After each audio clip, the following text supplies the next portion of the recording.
Listen, I have been in the Galactic Defense Academy for 6 cycles now, and I thought I had seen everything. Every species, every fighting style, every bizarre way sentient beings could hold a weapon. But nothing, and I mean absolutely nothing, prepared me for the day Maya Torres walked into advanced firearms training. My name is Vec, by the way. I am a Krolothian, which means I have 4 arms, excellent peripheral vision, and apparently, according to my clutchmates, a massive ego. They are not wrong, but hey, when you are the top marksman in your class, you earn the right to be a little cocky, right? Wrong. So very, very wrong. It started on a Tuesday. Well, not a Tuesday exactly, because we do not use Earth days here on Station Osiris, but you know what I mean. It was the 3rd training rotation of the week, and Instructor Halvor was in one of his moods. You could tell because his scales were doing that thing where they shifted from blue to dark purple, which meant someone was about to get verbally destroyed. Today, Halvor announced, his voice echoing through the firing range, we have a new recruit joining us from the Terran expansion program. I exchanged glances with my training partner, a Yulian named Prax. Prax had tentacles instead of arms, which sounds cool until you realize he gets them tangled when he is nervous. He was already fidgeting. A human? Prax whispered, his voice doing that weird gurgling thing it does when he is anxious. I heard they are from a Class 7 death world. Class 7, I snorted, adjusting my grip on my plasma rifle. Please, that is propaganda. No species from a Class 7 could function in civilized space. They would be too busy trying to eat each other or something. That was when she walked in. Maya Torres was not what I expected. She was short, maybe 5.5 feet tall, with dark skin and hair pulled back in a tight bun. She wore the standard academy uniform, but somehow on her it looked different, more practical maybe. Or maybe it was the way she carried herself, like she owned the place but could not care less about proving it. Cadets, Halvor said, gesturing toward Maya with one of his clawed hands, this is Recruit Torres. She will be joining your unit for advanced weapons training. I expect you to treat her with the same respect you show each other. Several of us tried not to laugh. Respect? In the academy, that was rich. This place ran on competition, intimidation, and more than a little bit of strategic sabotage. Respect was what you earned after you proved you could outshoot, outfight, and outsmart everyone else. Maya just nodded at Halvor, then turned to look at us. Her eyes were brown, normal-looking except for something in them that made my scales itch. She was not scared. She was not nervous. She was just waiting. Taurus, Halvor continued, take Station 7. We are working on long-range accuracy today. 300 meters moving targets, standard atmospheric conditions. Understood, sir, Maya said. Her voice was calm, even. No tremor, no hesitation. She walked past us to Station 7, which happened to be right next to mine. Perfect. I would get a front-row seat to watch this human crash and burn. Prax leaned over, his tentacles twitching. Maybe we should, be nice? Halvor did say to show respect. Oh, I will show her plenty of respect, I said, grinning. Right after she demonstrates, she deserves it. The thing about the Academy firing range is that it does not mess around. The targets are fast, unpredictable, and designed to simulate real combat scenarios. The weapons we use are live plasma rifles, military grade with enough kick to break bones if you are not braced properly. Most recruits spend their first few sessions just trying not to fall over from the recoil. Maya picked up her rifle, and that was when I noticed it. Her grip was all wrong. I am not talking a little bit off. I am talking completely, fundamentally, horrifyingly wrong. She held the weapon low, almost at hip level, with her stance too wide and her shoulders relaxed. It was like watching someone try to play a musical instrument they had only seen in pictures. Oh, this is going to be good, I muttered. Grell, a massive Thorian who stood at Station 8, had noticed too. His rocky face split into what passed for a grin among his people. Hey human, he called out, his voice like gravel in a metal container. You planning on actually aiming that thing, or are you just going to wave it around and hope for the best? A few others laughed. Maya did not even look over.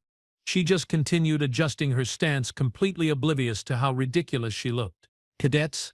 Halvor warned, but there was a note in his voice that sounded almost like anticipation. No, that could not be right. Seriously though, I said, loud enough for everyone to hear, did they not teach you basic weapon handling on Earth? Because that grip is so bad, I am honestly impressed you managed to hold onto the rifle at all. More laughter. Even Prax looked uncomfortable, which meant it was really getting awkward. Maya finally turned her head slightly, just enough to make eye contact with me. She smiled. It was a small smile, barely there, but something about it made my secondary stomach clench. Thanks for the feedback, she said. Then she turned back to face her target. All right, Halvor announced, his scales shifting to a lighter purple. The exercise begins in 10 seconds. Remember, 300 meters, moving targets. You have 60 seconds to score as many hits as possible. Accuracy counts more than volume. Ready positions. I settled into my stance, which was perfect, by the way. 4 arms means you can brace and aim with precision most species can only dream about. My rifle was an extension of my body. My breathing was controlled. My focus was absolute. The buzzer sounded. Targets erupted across the range, holographic projections mixed with physical drones, weaving and bobbing at different speeds. I fired. My shots precise and measured. Hit, miss, hit. Adjust for wind resistance, account for target velocity, fire again. Hit.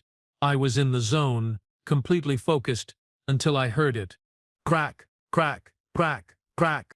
The sound was different from the standard plasma rifle discharge. Sharper, faster, almost rhythmic. I glanced to my left, just for a second, and saw Maya. She was firing at a speed that should not have been possible. Her stance still looked wrong, that ridiculous low grip, but her hands were moving in this weird fluid motion, like she was dancing with the weapon, and the targets were dropping, one after another, precise shots, center mass, every single time. I missed my next shot because I was too busy staring. Veki, focus, Prax hissed, but even he sounded distracted. The 60 seconds felt like 6 hours. When the buzzer finally sounded to end the exercise, I was breathing hard, my arms aching from the sustained firing position. I had scored 23 hits out of 35 attempts. That was good, really good, actually. Top 5 in the class, easily. Halvor began reading out scores. Kral, 19 hits. Prax, 16. Vex, 23. Well done. I allowed myself a moment of satisfaction. 23 was solid. Torres, Halvor said, and something in his tone made everyone go quiet. 41 hits. Silence. Complete. Absolute silence. I am sorry, Krell said slowly. Did you say 41? Out of how many shots? 41, Halvor repeated. Out of 41 attempts. My brain stuttered. That was not possible. That was literally not possible. The targets moved too fast, appeared too randomly. Even the instructors could not score 100% accuracy on this course. It was designed to be impossible. There must be a mistake, I said, my voice coming out higher than I intended. The sensors must have malfunctioned. Halvor's scales went fully purple. Are you questioning my equipment? Cadet Vec? No, sir. I just 41 out of 41? With that stance, Maya was calmly setting her rifle back on the rack, her expression neutral. She had not even broken a sweat. Perhaps, Halvor said, his voice dropping into that dangerous register that meant someone was about to learn a painful lesson. You should be less concerned with Torres's stance and more concerned with your own performance. But her grip is wrong. I insisted because apparently I have a death wish. Look at it. She is holding the weapon like some kind of primitive projectile thrower, not a plasma rifle. There is no way she can maintain accuracy with that technique. Oh? Halvor moved closer, his massive form looming over me. Is that your professional assessment, Cadet? Yes, sir. That grip violates every principle of proper weapon handling we have been taught. Halvor looked at me for a long moment, then turned to Maya.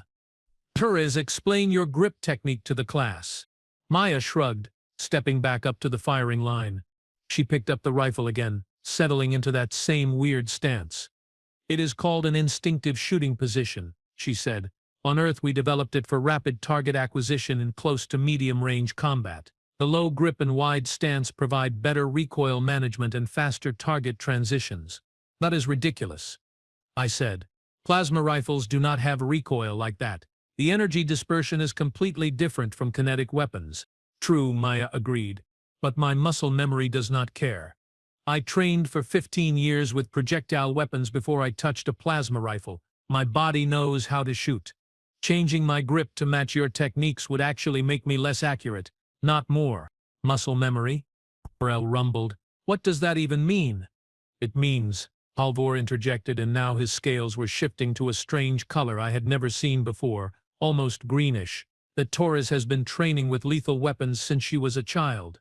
A child? Prax's tentacles went rigid. That is barbaric.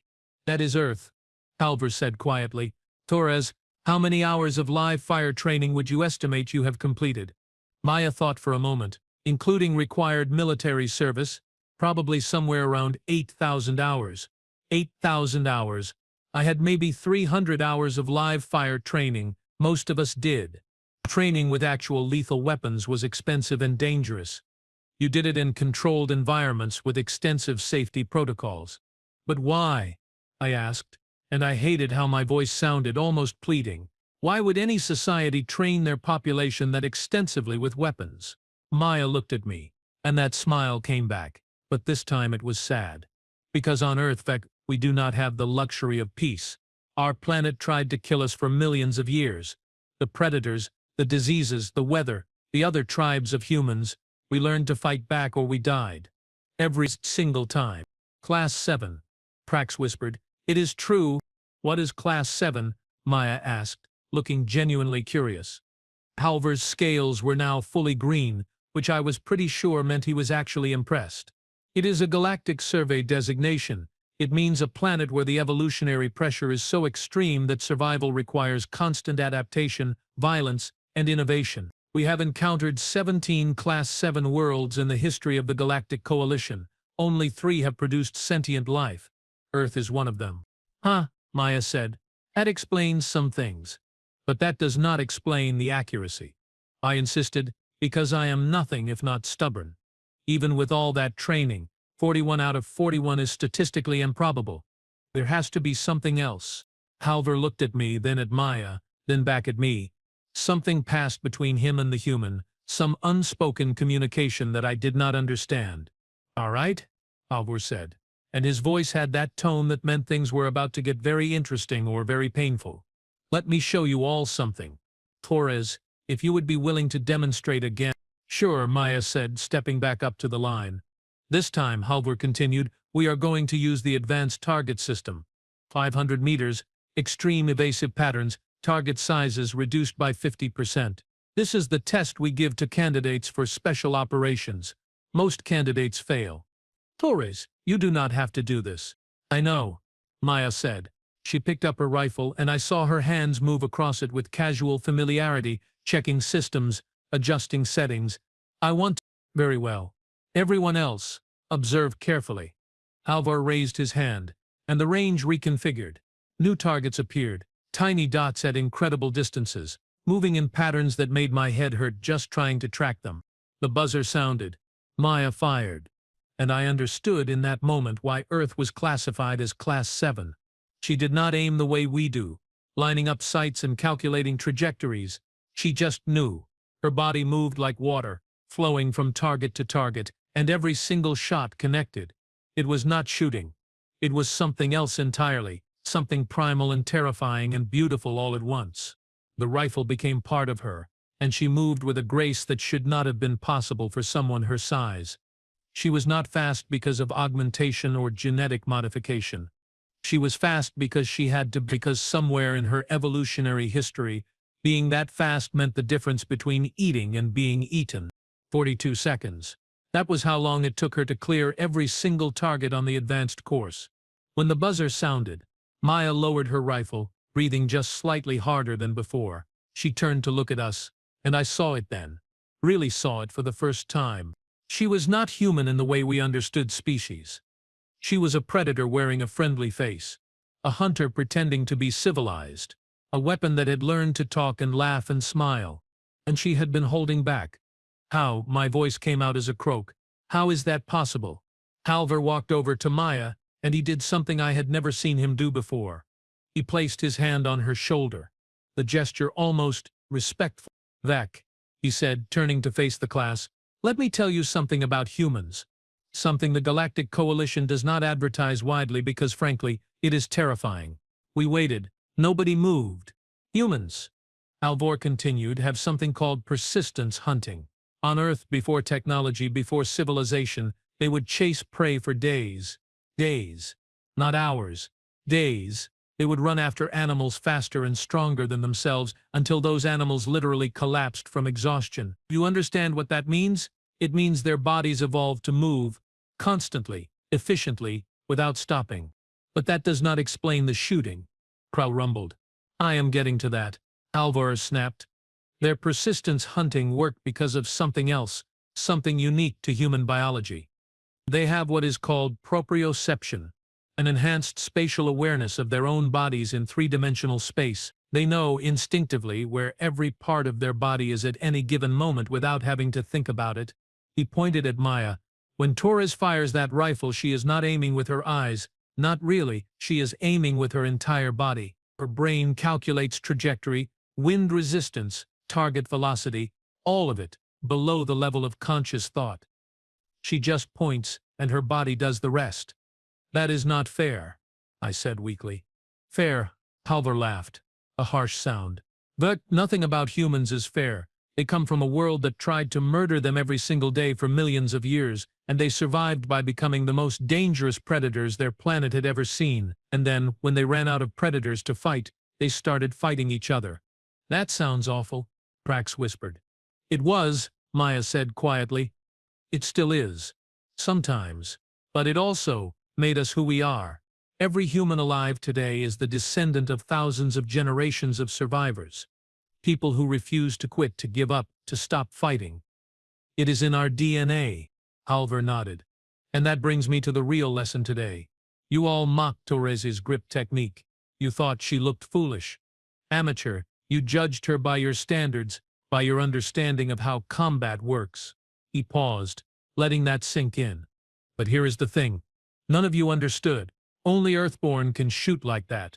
Only humans have the combination of proprioception, muscle memory, persistence, and sheer stubborn determination to turn themselves into living weapons. You can learn the techniques, train the movements, but you will never ever match what millions of years of evolutionary pressure created in them. The silence in the range was absolute. So, Halvor finished, his scales returning to their normal blue color, perhaps next time before you mock someone's technique, you should consider that maybe, just maybe, they know something you do not. He turned and walked away, leaving us standing there, staring at Maya Torres, who just shrugged and gave us that small smile again. So, she said cheerfully, who wants to grab lunch? I hear the station cafeteria has something approximating pizza, and I am starving. Nobody moved.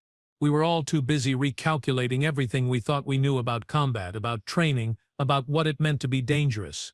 Finally, Prax's tentacles uncurled slightly. I will come, he said quietly. I have many questions. Cool, Maya said, setting her rifle down and heading for the exit. Fair warning though, I talk a lot when I am eating. Apparently it is a human thing. I watched her go, and something in my chest felt tight. Pride, maybe? No, that was not right. More like humility. Recognition that I had been wrong, so fundamentally wrong about something I thought I understood. Veki. Krell rumbled beside me. You coming? Yeah, I said, shaking myself out of my thoughts. Yeah, I am coming. As we walked toward the cafeteria, following the small human who had just shattered every preconception we had about combat, I had one overwhelming thought. If this was what one human could do with a rifle and some training, what the hell was humanity capable of when they really tried? I had a feeling I was about to find out, and I was not sure if I should be excited or terrified. Probably both. Definitely both. The cafeteria on Station Osiris was designed to accommodate 73 different species, which meant it smelled like a biological warfare experiment gone wrong. But you got used to it after a while. Sort of. Maya grabbed a tray and started loading it with food, and I mean loading it. 3 protein packs, 2 carbohydrate blocks, a nutrient slurry that looked like it came from a swamp, and something that might have been fruit, or a weapon. Hard to tell. Do you actually eat all of that? I asked, staring at her tray. My own held maybe a quarter of what she had taken. Oh, this, Maya glanced down at her mountain of food. This is just a snack. I will probably come back for more in an hour. An hour? Prax's tentacles wiggled in distress. But we only eat twice per day cycle.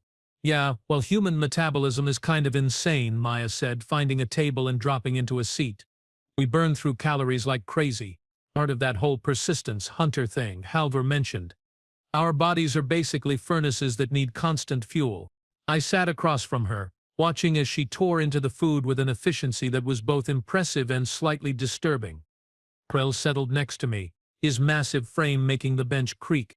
So, Krell said slowly, you've been training with weapons since you were a child. What age, exactly? Maya swallowed a mouthful of protein pack. Started with air guns when I was 6. Moved to actual firearms at 8. By 12 I was competing in regional championships. 6? I felt my secondary stomach clench again. That is barely out of infancy for most species. Well, on Earth we figure if you are old enough to understand consequences, you are old enough to learn responsibility. Guns are dangerous. Sure. But so is everything else on our planet. Might as well teach kids how to handle them safely. But why? Prax asked, leaning forward. If your world is so dangerous, why not just live in protected cities? Use technology to keep the threats out. Maya laughed, and it was a genuine sound, not mocking. We tried that. Still do, in a lot of places. But Earth is big, you know? And humans are curious. We spread out, explore, settle in places where we probably should not. Someone needs to know how to handle themselves when things go wrong. Things go wrong often? Brett asked. You have no idea, Maya said, her eyes getting distant for a moment. Bears in the backyard, snakes in the house, storms that can level entire towns, and that is not even counting the human problems. Pirates, raiders, corrupt governments. Yeah, things go wrong pretty regularly. I pushed my food around my tray, my appetite gone. That sounds exhausting. It is, Maya admitted, but it is also kind of beautiful, in a messed up way. We have this saying on Earth, what does not kill you makes you stronger. And I guess we just kept not dying until we got really, really strong. Before anyone could respond, the cafeteria lights flickered. Once, twice, then went to emergency red. Attention all personnel. A voice boomed through the station speakers. This is not a drill. Unknown vessels have breached the outer perimeter. All cadets report to defensive positions. Instructors to command deck. This is not a drill. The cafeteria erupted into chaos. Cadets were jumping up, some running for the exits, others frozen in confusion. The academy ran regular drills, but something about the tone of that announcement felt different. Maya was already moving. She had abandoned her tray and was heading for the exit with a speed that should not have been possible after eating that much food. Torres, wait. I called, scrambling after her. Where are you going? Armory, she said without slowing down. If this is real, we are going to need weapons. But we are cadets, Prax protested, his tentacles flailing as he tried to keep up. We are supposed to go to the shelters, let the real soldiers handle it. Maya stopped so suddenly that I almost crashed into her. She turned, and her face was set in an expression I had not seen before. Hard, focused, scary. Listen to me very carefully, she said, her voice low and intense. I do not know what is attacking this station, but I know that every able body makes a difference in a fight. You can go hide in a shelter if you want, but I am going to the armory, getting a weapon and helping defend this place. Your choice. She turned and kept moving. I looked at Prax, then at Krell. Well, Krell rumbled. I did not survive 3 years at this academy to hide in a closet during my first real fight. Agreed, I said, my scales itching with nervous energy. Let us go. The armory was in chaos when we arrived. Instructor Halvor was there, barking orders at a group of senior cadets, his scales flashing through colors so fast it was making me dizzy. Torres, he shouted when he saw us. I told you cadets to report to shelters. With respect, sir, Maya said, already moving toward the weapon racks. You need every shooter you have. What are we facing? Halvor hesitated, then seemed to make a decision. The Skrull Raiders. 3 ships. Medium class. They are demanding we surrender the station or they will board us by force. Skrull? I felt my blood go cold. The Skrull were notorious pirates, brutal and efficient. They took prisoners for ransom, stripped stations for parts, and killed anyone who resisted. How long until they board? 5 minutes, Halvor said grimly. Maybe less. They have breaching pods, and our defensive guns are not calibrated for targets that small and fast. Maya had grabbed a rifle and was checking it with practiced ease. What about close quarters defense? Choke points. We have 3 main entry corridors, Halvor said, pulling up a holographic map of the station. They will breach here, here, and here. I have teams covering 2 of them, but I do not have enough personnel for the 3rd. We will take it, Maya said immediately. Torres, you are a cadet. This is not the firing range. No, Maya agreed, slinging the rifle over her shoulder and grabbing spare power packs. It is easier. They are not moving targets at 500 meters. They are coming straight at us through a narrow corridor. This is basically shooting fish in a barrel. Fish in a what? Prax asked. Earth expression. Means easy. Maya looked at us. You 3 with me? I wanted to say no. I wanted to run to the shelter and let the adults handle it. But something in Maya's eyes stopped me. She was not asking us to be brave. She was not trying to shame us. She was just asking if we were going to stand with her. Yes, I heard myself say. We are with you. Krell nodded. Prax's tentacles straightened, which was his version of determination. Fine, Halvor said, but you follow Torres's lead. She has actual combat experience. You 3 listen to her, or so help me. I will personally throw you out an airlock. Understood. Yes, sir, we said in unison. Corridor 7. Halvor pointed at the map. It leads to the auxiliary power station. If they take that, we lose life support to half the station. Do not let them through. Understood, Maya said. Then she grinned and it was terrifying. Come on, team.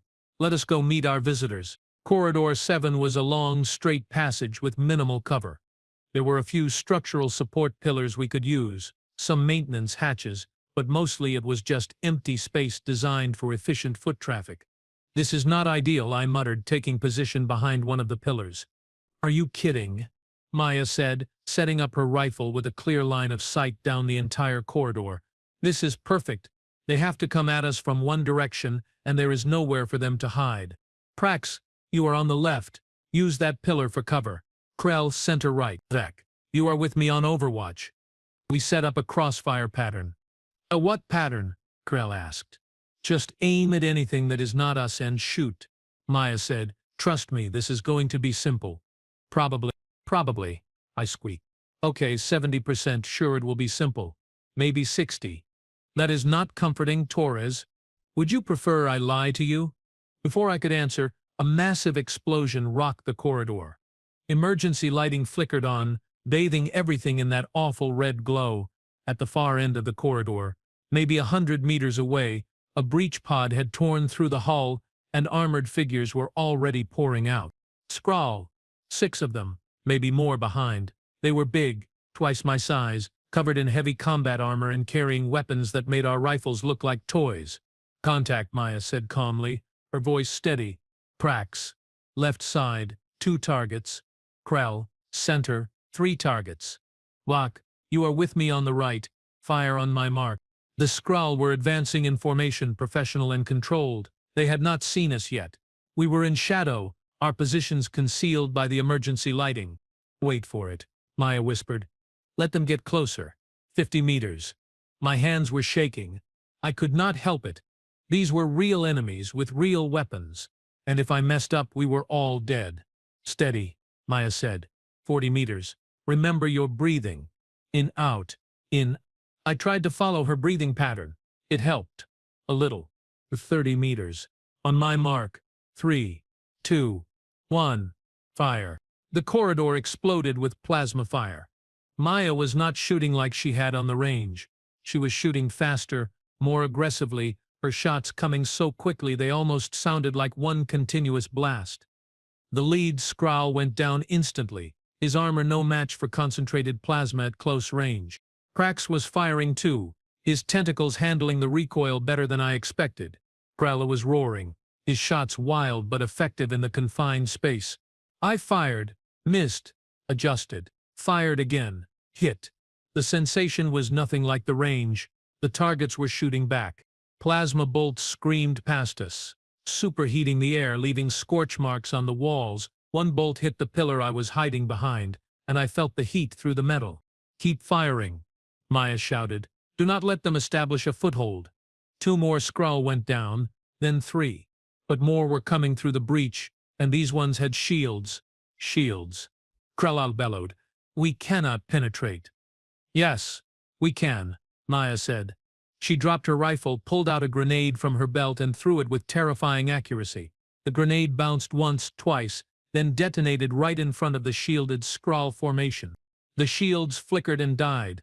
Maya picked up her rifle and resumed firing, dropping 2 more Skrull before they could recover. "Where did you learn to do that?" I shouted over the noise. "Basic training," Maya shouted back. "Year 3. Pay attention in class, Veg." More Skrull were coming. At least 10 now. Maybe 15. They were trying to use their numbers to overwhelm us, pushing forward despite their casualties. "We cannot hold them," Prax wailed, his tentacles starting to tangle in panic. "Yes, we can," Maya said firmly. "Vec, you see that maintenance hatch above them?" I looked. There was indeed a hatch, right above where the Skrull were clustering. "Yes, shoot it. 3 times. Same spot. Weaken the seal." I did not argue. I aimed and fired. Once, twice, 3 times. The hatch started to glow, the metal weakening. "Rel, heavy shot full power right there." Kruller roared and fired. His shot hit the weakened hatch, and suddenly atmosphere was venting through the breach, sucking everything toward the hole. 2 Skrull were pulled off their feet, crashing into each other. The rest struggled to maintain their positions. "Now," Maya screamed, "pour it on." We fired everything we had. The disoriented Skrull could not return fire effectively, could not coordinate their defense. One by one and then, suddenly, it was over. The corridor was silent except for the hissing of venting atmosphere and the sound of our own ragged breathing. "Status check," Maya said, her voice still calm despite everything. "Prax?" "Alive," Prax gasped, terrified. "But alive." "Krell?" "Unharmed." That was insane. "Vec?" "I think I need to sit down," I said weakly, my legs suddenly refusing to support me. "You can sit down after we secure the corridor," Maya said, already moving forward to check the fallen Skrull. "Make sure they are actually down. Check for survivors." We moved through the carnage, and I tried not to look too closely at what our weapons had done. These were real bodies, real people who had been alive minutes ago. The training had not prepared me for that. "Taurus," Krella said slowly, standing over the breach pod, "there are more." "What?" "In the pod. More Skrull. At least 20. They have not deployed yet." Maya swore, a word I had never heard before but whose meaning was crystal clear from context. "They were waiting for the first wave to clear the way. Prax, call Halvor. Tell him we need backup now." "On it," Prax said, fumbling with his communicator.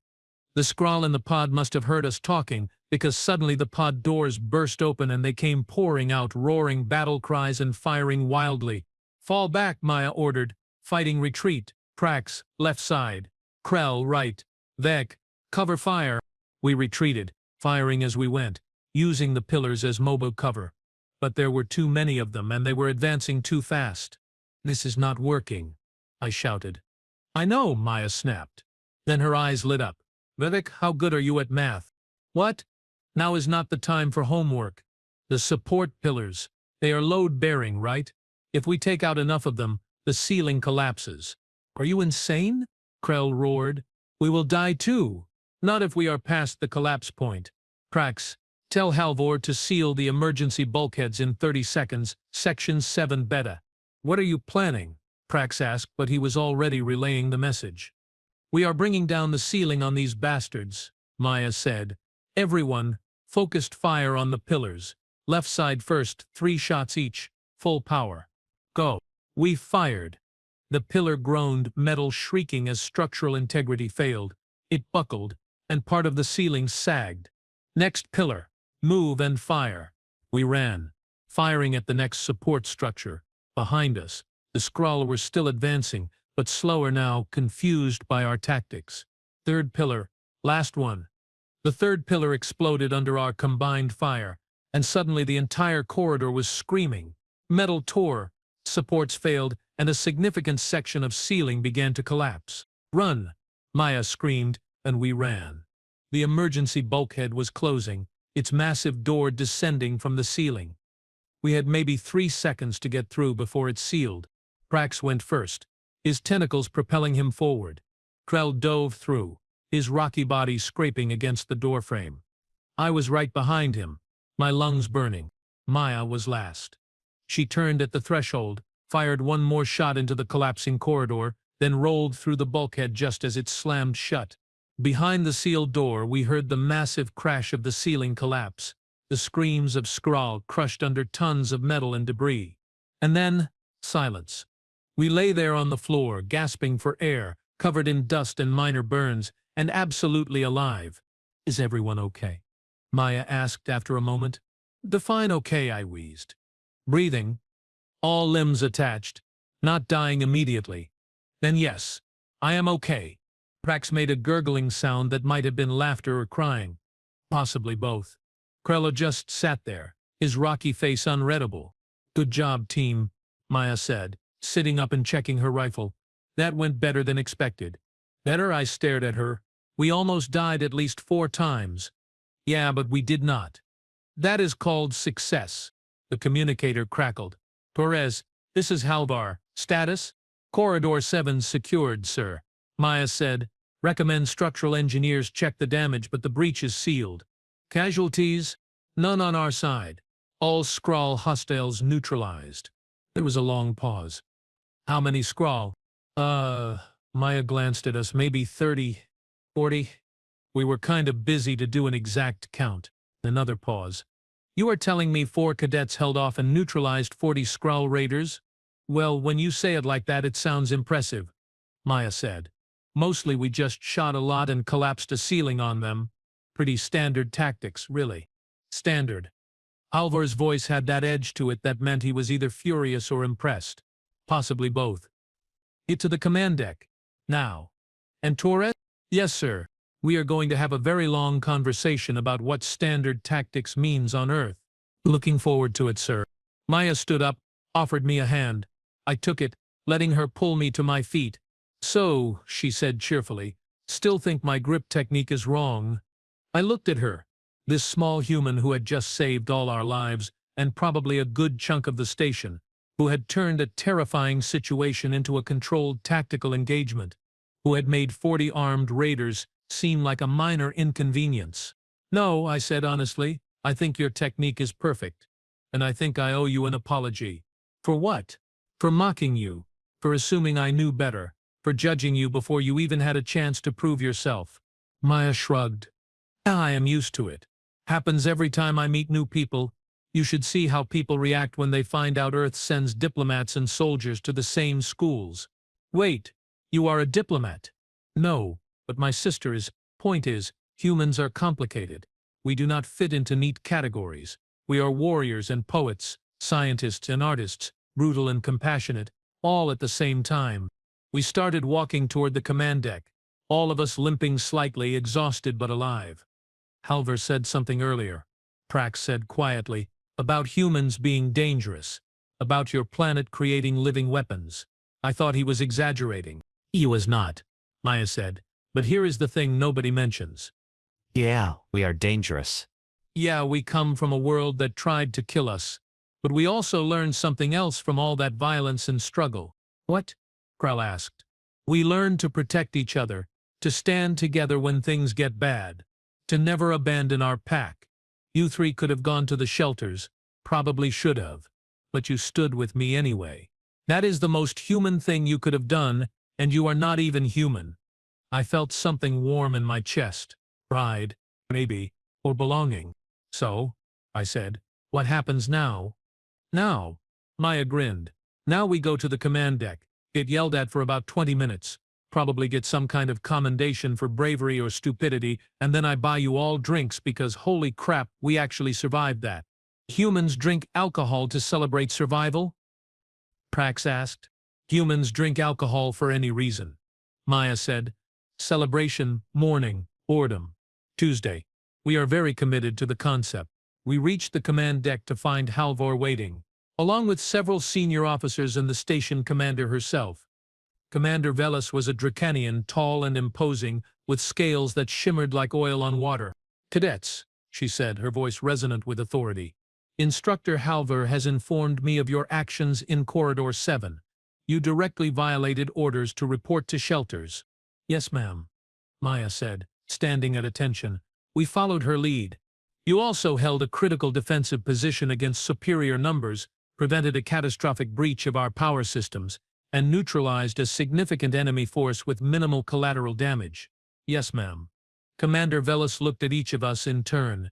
"In my 40 years of service, I have rarely seen cadets display such tactical acumen and courage under fire. You should be ashamed of yourselves for disobeying orders."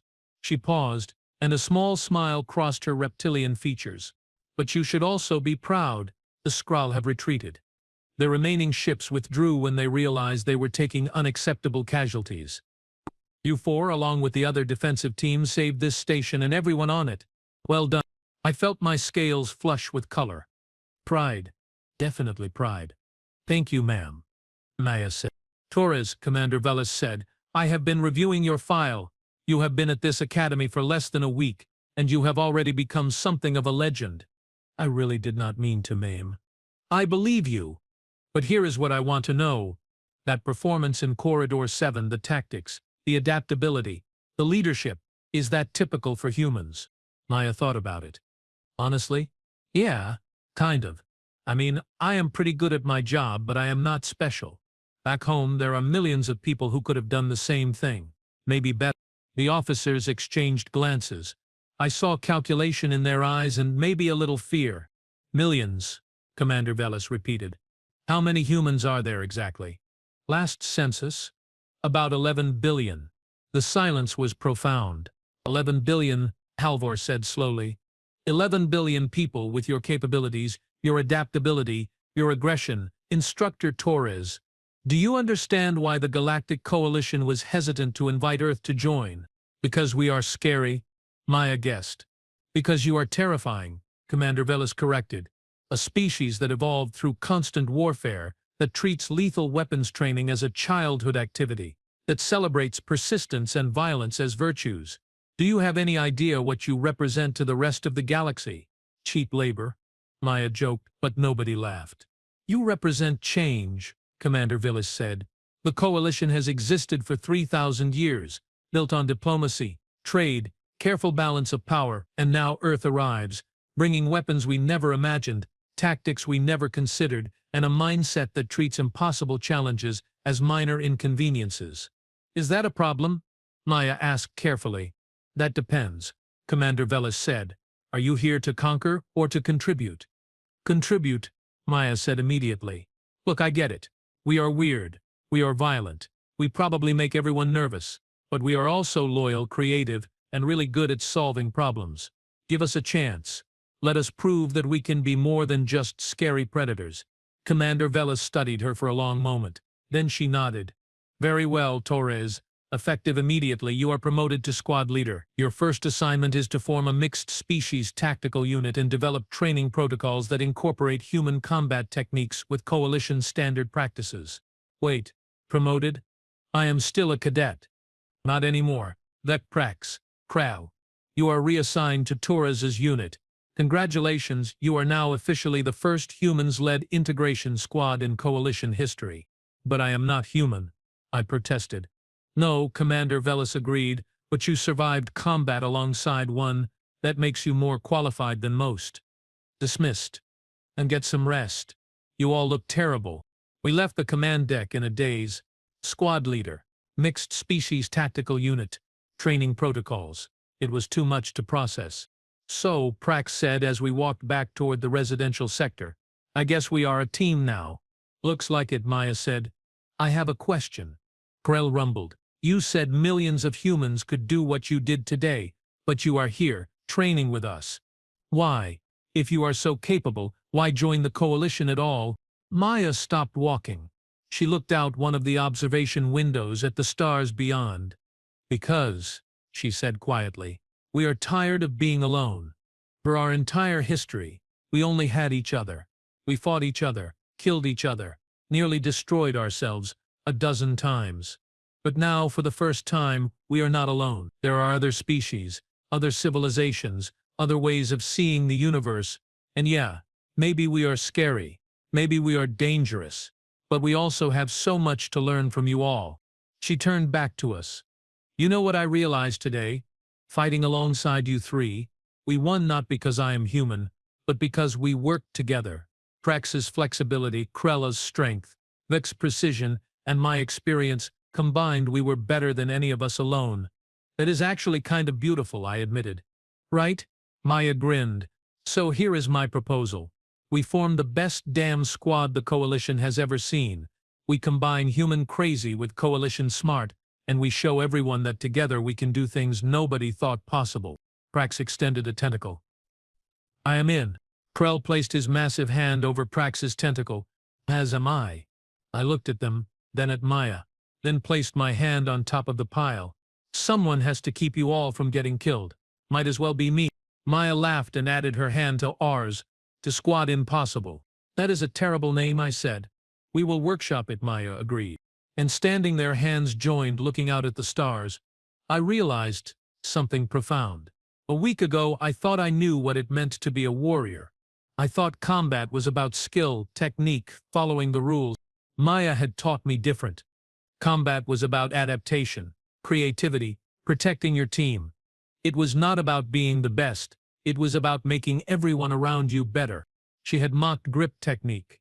She had violated every principle we had been taught, and she had been absolutely, undeniably right. Only Earthborn can shoot like that, Halvar had said. But maybe the real lesson was not about shooting. Maybe it was about being willing to look at the universe differently, to question assumptions, to learn from people who seemed wrong at first glance. Avak, Maya said, breaking my philosophical moment. Yes. That drink I promised, I am seriously collecting on that. I am so hungry I could eat a horse. What is a horse? Big earth animal. Very delicious. You would like it. You eat animals on Earth. Drax sounded horrified. Oh, buddy. Maya laughed. I have so much to teach you about human cuisine. Come on, let us hit the cafeteria. I will introduce you to the concept of burgers. As we walked away arguing about food and laughing despite our exhaustion, I had one final thought. Humanity had joined the Galactic Coalition, and nothing, absolutely nothing, was ever going to be the same again. And you know what? I was okay with that. More than okay. I was excited.